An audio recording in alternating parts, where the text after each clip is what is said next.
Good habit. ఉదాహరణకి మీరు వినండి, పిల్లవాడిని అల్లరి చేయొద్దని తల్లిదండ్రులు పుట్టిన తర్వాత ఒకసారి చెప్తారు, 2 సార్లు చెప్తారు, 10 సార్లు చెప్తారు. అదేంటండి అంటే మనమేమో ఒక్కసారి చెప్పగానే మన పిల్లలు వినేయాలి. మన అమ్మ నాన్న ఎన్నిసార్లు చెప్పుంటారు? చాలాసార్లు చెప్పుంటారు.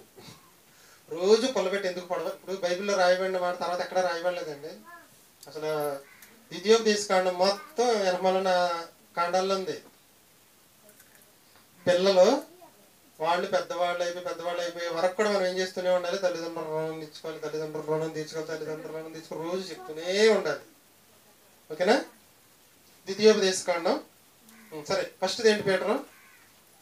తల్లి అమ్మ నాన్న రుణం తీర్చుకోవాలి. రెండోది బైబిల్ చదవాలి, చూసి రాయాలి. మూడోది పలకరింపు.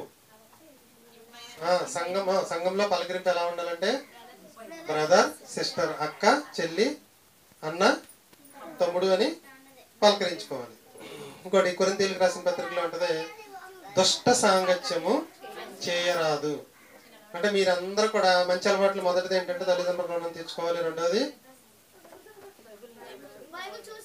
బైబిల్ చదవాలి, రాయాలి. మూడోది పలకరింపు, పవిత్రమైన ప్రేమతో ఉండాలి. నాలుగోది ఏంటంటే దుష్ట సాంగత్యము చేయరాదు. ఇది పెద్దవాళ్ళకి ఒకటే, చిన్నవాళ్ళకి కూడా. దుష్ట సాంగత్యం అంటే మీ క్లాస్లో ఉన్న చెడ్డ వాళ్ళతో సహవాసం అనేది చేయకూడదు. నిదానంగా మీరు చెడ్డ వాళ్ళతో సహవాసం చేశారనుకో, మీకేమొస్తాయి?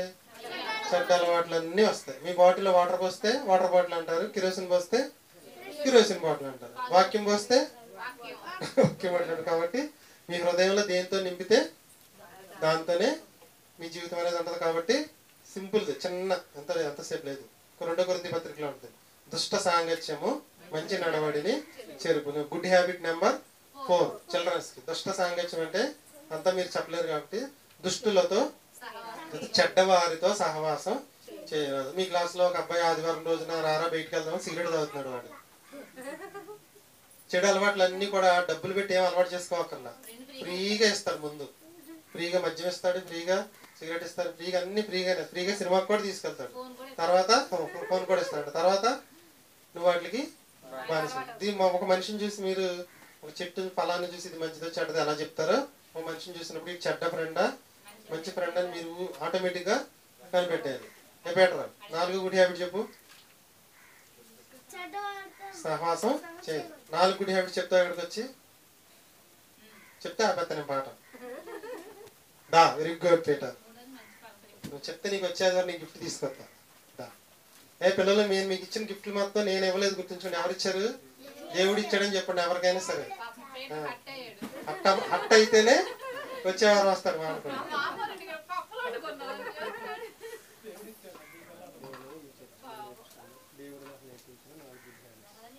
దేవుడు నేర్పించిన 4 గుడ్